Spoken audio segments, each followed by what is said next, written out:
All right. Okay, I'm a bit nervous, guys. Bear with me. But welcome everyone. And today we're going to present you Biophilia, our project.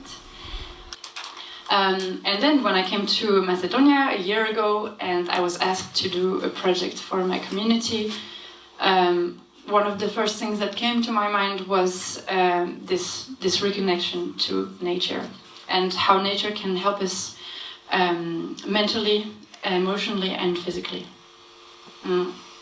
And this made me want to create my first event, my first Biophilia event, where I organized a camping trip. And this is how I met a very special, beautiful forest fairy, Angela.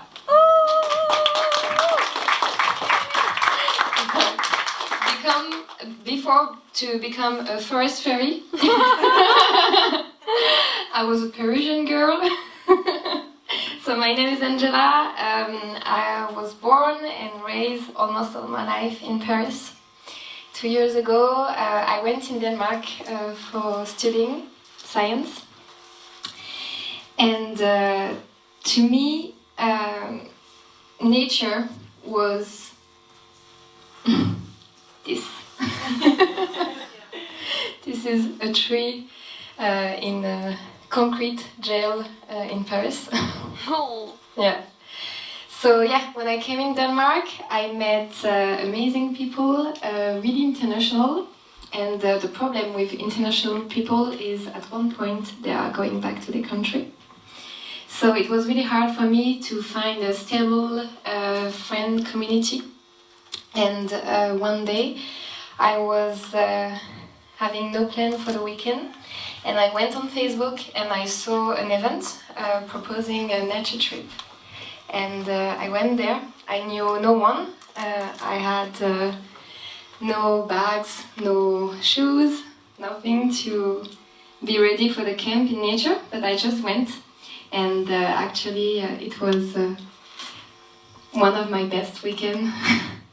I met Capucine. We talked the whole weekend and we realized that we have really a lot of common points, a lot of value that we are sharing, and we could make a lot of projects together.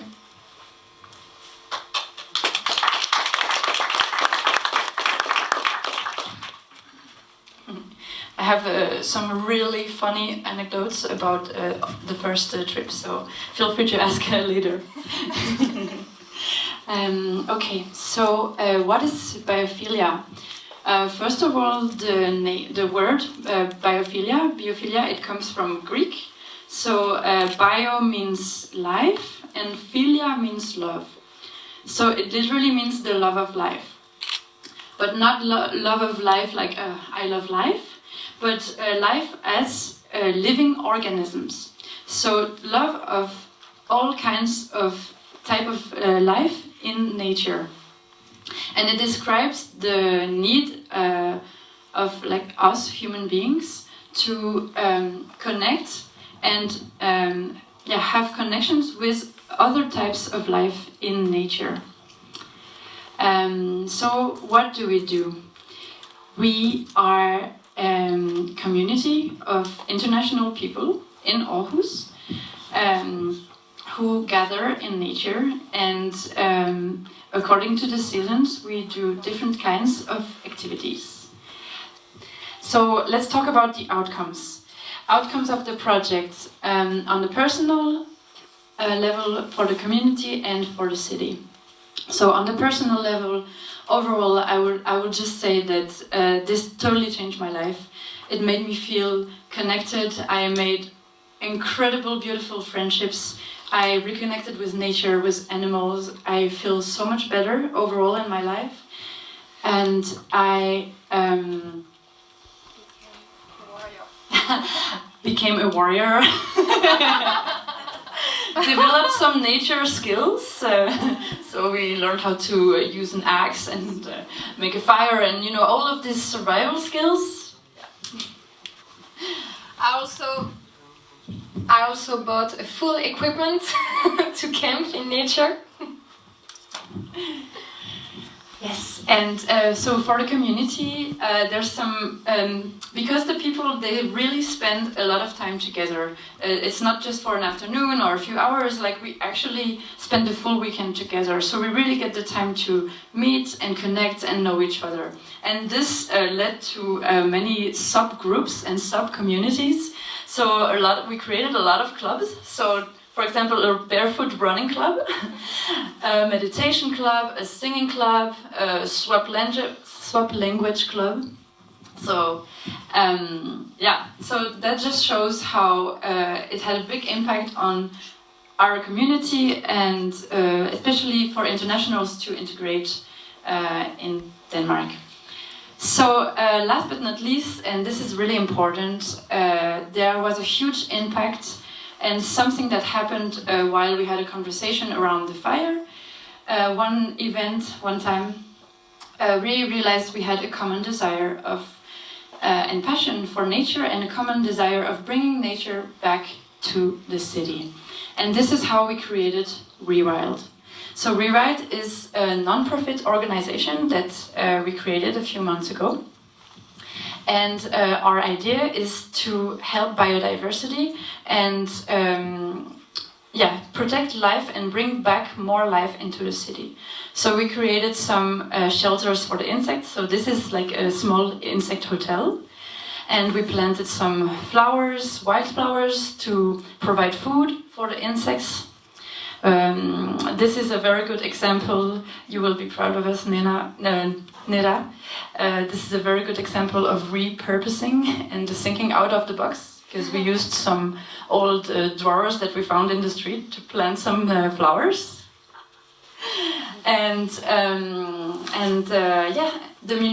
What's really important to say is that we contacted the municipality, and they gave us a piece of land in the middle of the city, in the middle of Aarhus, in the middle of concrete and containers, where we could plant some native flowers there and create an oasis of biodiversity.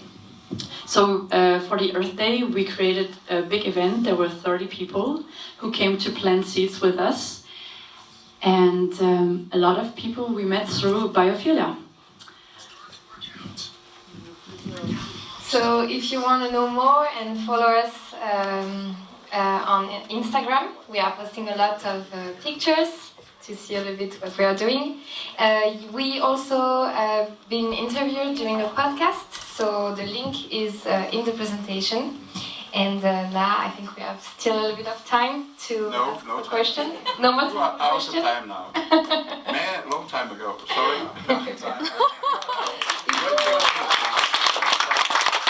So let me talk a little bit about the project we created in our city, Aarhus. It's a project called Open the Kimono. And what we wanted to create with Open the Kimono was essentially a movement that could unite some of the cultural organizations, associations of creative people, artists, and creatives working within the cultural field and the cultural scene of our city, Aarhus. We made what we did. We made our open call through our network.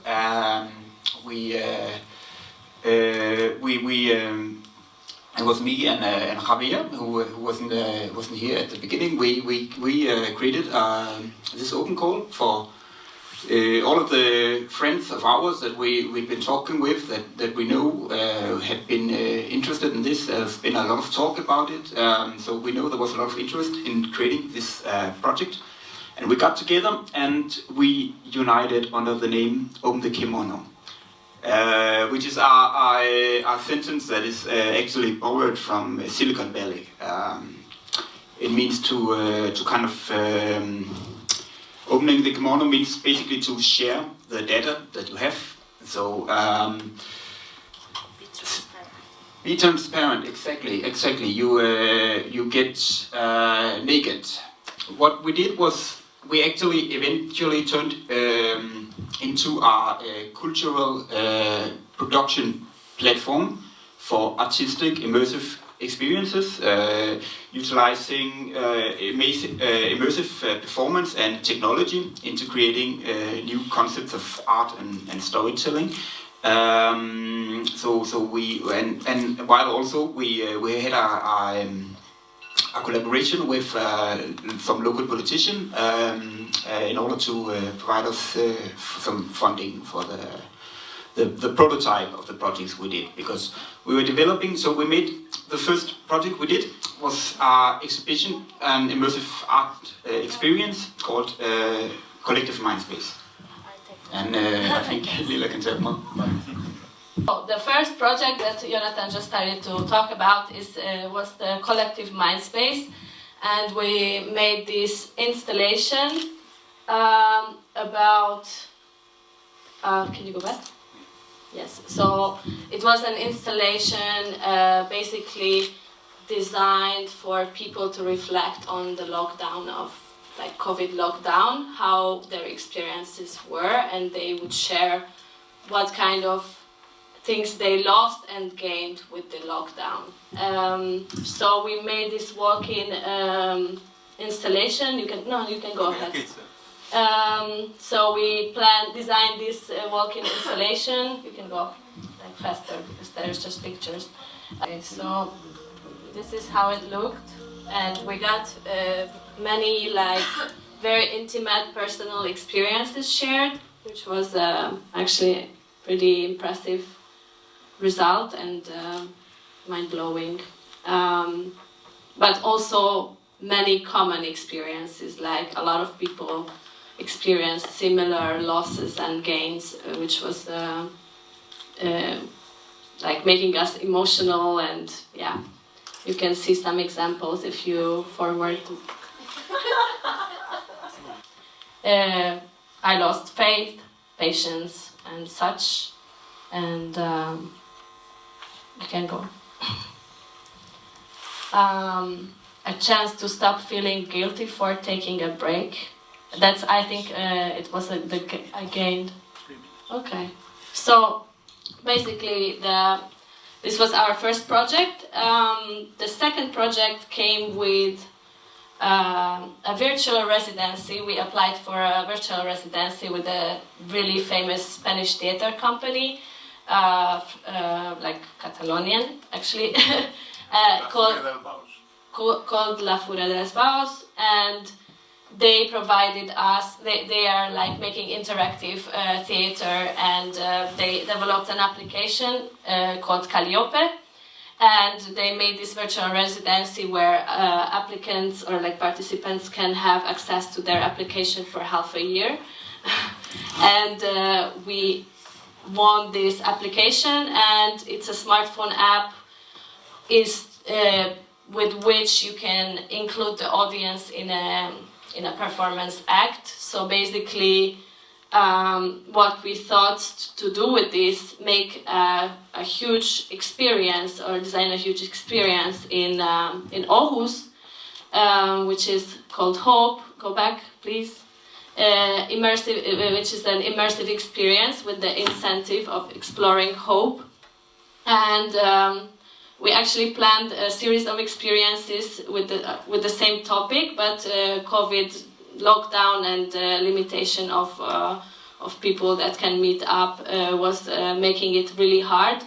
So basically, we really narrowed it down to one huge experience, and we made a little bit of like trials and iterations with some friends and among us. And with the application, we could involve the audience in a way that they could get orders and hints in order to move around the space and interact with the actors, and even express their choice or like opinion. And we made this little Instagram feed. Yeah, for the final show, we have made a couple of videos. We had some photo shoot where we tested the costumes that we made so far. But it's not finalized. We will do this experience in August.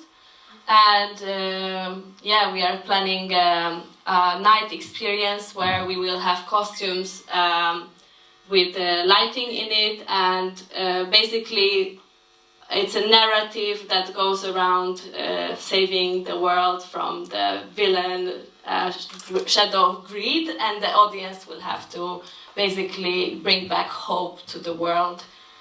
1 minute. Yes. Yes.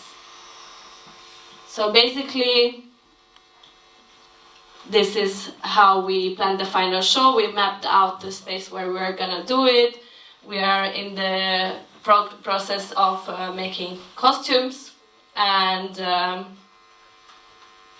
yes, and then Jonatan is gonna talk about other projects. Yeah. But very fast. Very fast. Okay, so yeah, it's so in the Kimono we work a lot with technology and creating artistic experiences from technology and how to interact with technology as an immersive medium. And we were part of the biggest internet festival of Denmark called Internet Week Denmark, where we had this our colleague Hanjo. I don't know. I never get the Spanish RJ right. Never mind. We talked about stuff like NFTs, non-fungible tokens, which is blockchain technology for essentially marketing art. We talked about cultural heritage and digital fashion, and we talked about placemaking, the thing we talked about in the of transforming a place into another place through storytelling. And we talked about some of the projects we are part of, and some of that our friends are doing in Aarhus. And we are going to be hosting a digital festival as well in the future called Aarhus Futura. Right now we are making an open call for this about in our network, finding collaborators of who will be willing to participate in this festival about the topics of art as a digital medium, and kind of like exploring new possibilities in digital immersive performance art. Yeah.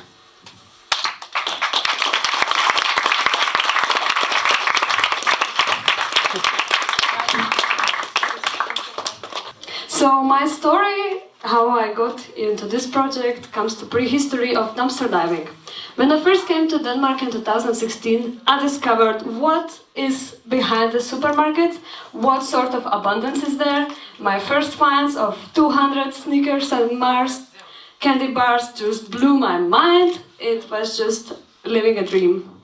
We waste from 33 to 50% of food globally. It's a third to a half, we don't really know, and it happens all along the food chain. So I was in Aarhus, and at that time there was no food sharing, and when I moved to Copenhagen I discovered this organization and many others who work with food waste.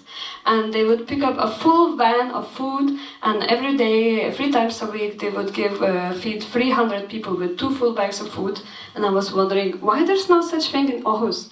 And yeah, next slide. And then when I got to know about this Erasmus opportunity, I thought, oh, so yeah, we didn't have food sharing in Aarhus, and I'm moving back. So what do we need to make it happen? And I realized that it's not too difficult. We just need some volunteers that could to work together, supermarkets to collaborate, so we could get the food donation, and we need a place. And this is the picture of our first meeting. And quickly we got a team. We just made open Facebook events where anyone could join, and we just designed a vision of our organization. What do we care about? What do we love? What is important for us? And it's all connected about love for food and nature. And so we realized that we do not have the capacity to save the planet through this, but we do have capacity to inspire through food. So we use the surplus food as a tool and resource for spreading the knowledge, for showing how tasty the waste is, because many of us, especially in Denmark, there's no hungry people really. There's almost no homeless people, so we do not have this problem that, okay, so we'll give it to you. But we don't realize that it matters, and people do not believe sometimes that there is waste, even though we talk about it. We do not consider our bread that is one day old waste, but why is it in the dumpster? Yeah.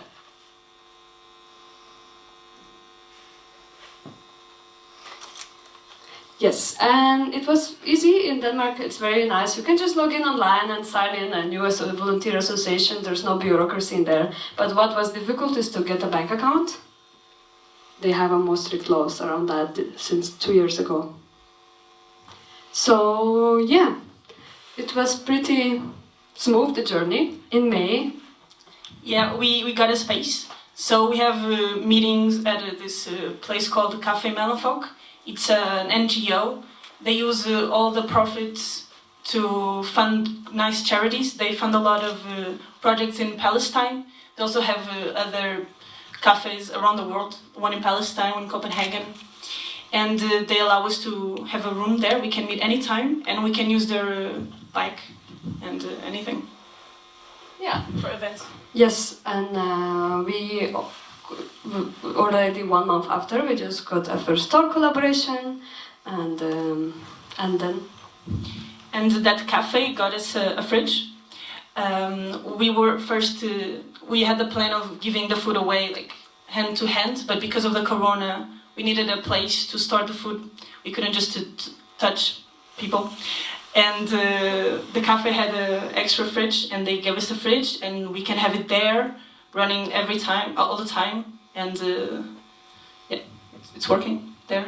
Yes, and since then and all the time we have regular events every week, and there's lots of going on. And the climate dinners. Right now we have this event every other Sunday, where we use the food we get from that supermarket, and in a collaboration with volunteers from Café Melanfolk, we cook the food. They supply us with some like the spices and some like special things we don't get from the dumpster. We cook it there together, and then people come with a Tupperware, and they pay as much as they want. It's donation based, and the profits go to Café Melanfolk, which will then support charities with it. And yeah, for those dinners we have some volunteers cooking, we have volunteers serving the food, and it's always a lot of fun. We get music, we dance, and we make really delicious food.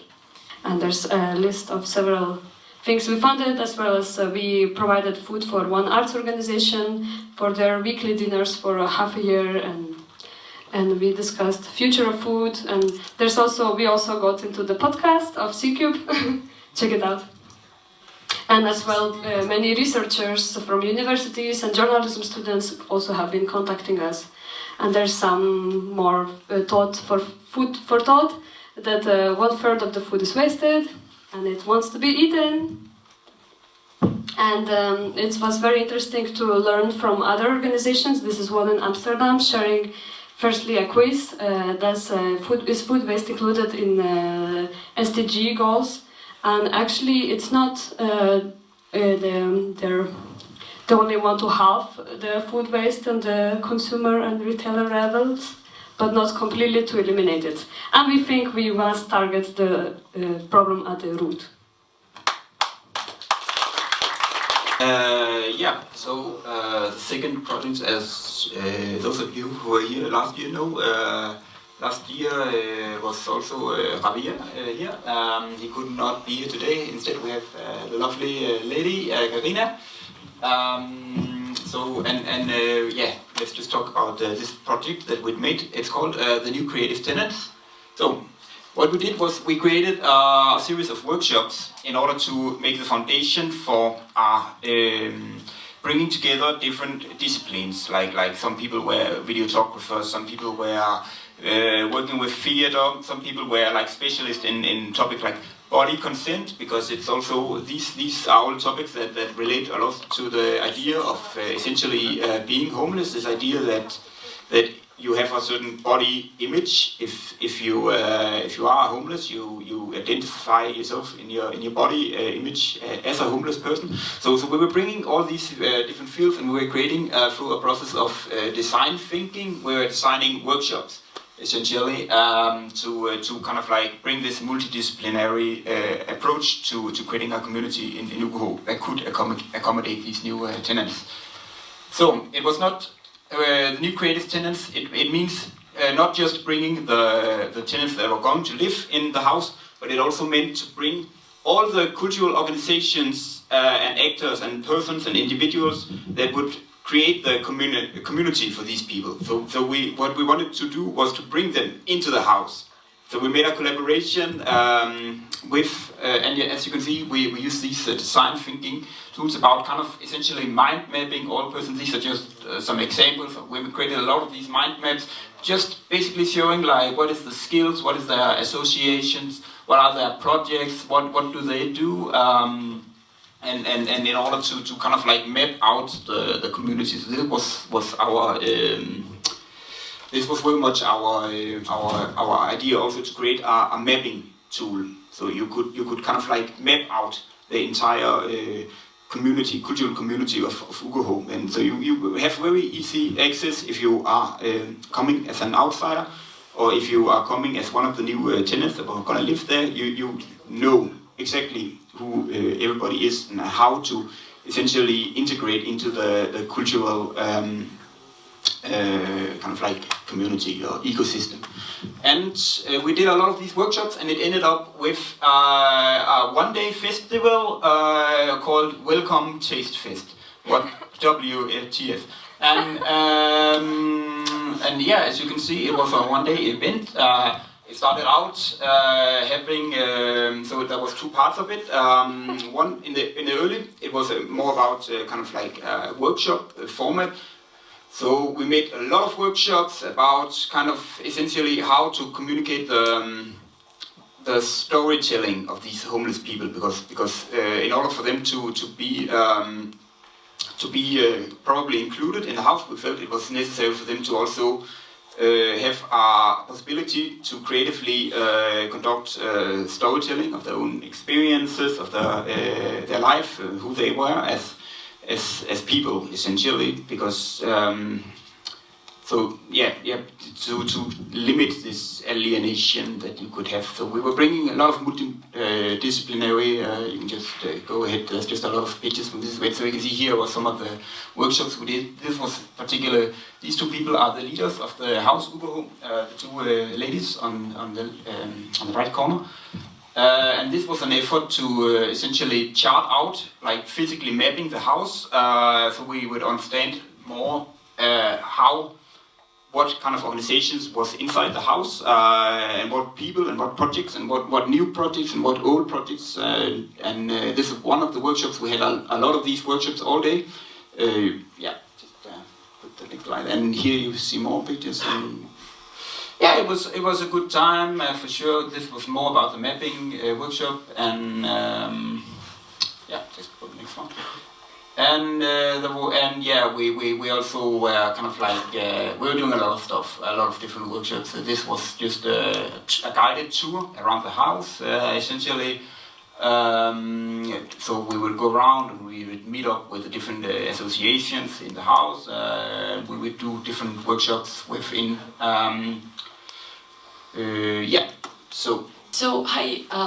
I know Jonatan previously introduced me. I'm Karina and I'm 21. And I came to Skopje and Ohusup as an intern, but because of the meaning and all the value of the project, I'm definitely planning on staying. So Ohusup is a hybrid crowdfunding initiative, which was based on an event called Detroit Soup. It includes cooking soup and distributing it for anyone who wants to join the event. The crowdfunding part. Pitchers and creatives and entrepreneurs from the Aarhus area can apply with their project to gain more popularity and also the crowdfunding. the people who choose to donate and get soup, also they get a vote, which they can put on one of the projects after hearing the pitches. The first soup was also in Okoho, which means that without them, the project wouldn't have been able to be done. So we are very grateful.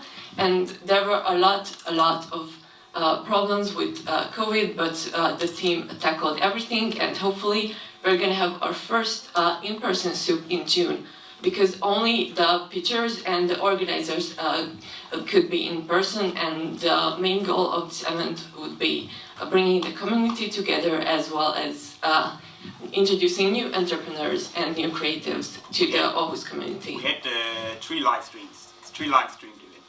Yeah, we had 3 live stream events, and also Internet Week Denmark was one of our cooperatives in the third soup, which is very nice. Yeah, so it's like our soup is meant to be a community for entrepreneurs working within the cultural field, and so it's a means to connect, co-create. We want to keep very much this idea of jamming alive, but instead like jamming understood in kind of like project jamming. So you have an idea and you meet people through an event like Aarhus Soup, and then things develop. And at the same time we want to make this a portal for not just that is access point to kind of like our cultural entrepreneurial ecosystem of Aarhus. So it's Aarhus Soup is a place for anybody to come if they want to get into doing cultural projects, if they want to have support for their own project, or if they are essentially curious about what's going on in the cultural and entrepreneurial field of Aarhus. And we're working as Linus said. Yeah, we're also working on workshops and other events between soups, hopefully within the next month.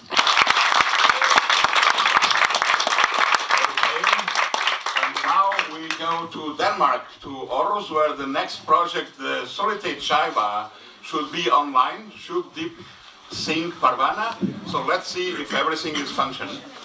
We go to show some videos later about this project, the Chai Bar.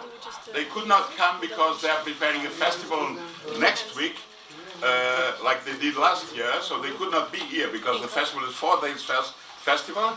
But it's a very interesting project, a socio-cultural project in the center of town.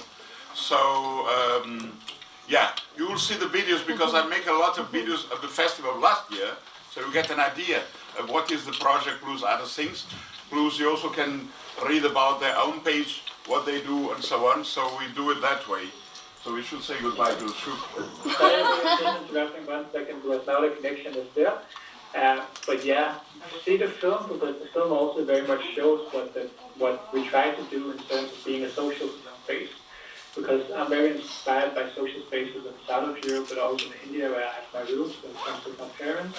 And then a country as Denmark, which is very much used in a consumer way when you go out to the free and bar, outdoor streaming, to try to create a different kind of space where people can meet each other and using art and culture as tools to work with curiosity and expose people to meet something and something they haven't met before. But you can see that in the film, and then also the rest of the people who are with you from Denmark have been to the bar, so they can also talk and so. You can ask. And I would really have loved to be there with you. It feels like a shame to be in Aarhus to work and not be there with you. Let's wave at him, guys. Yeah, we miss you. And Shub. Rui's behind. Wait. And I will send you the link. Have a good time, Shub. Enjoy the day. Enjoy the day. Thank you, Shub.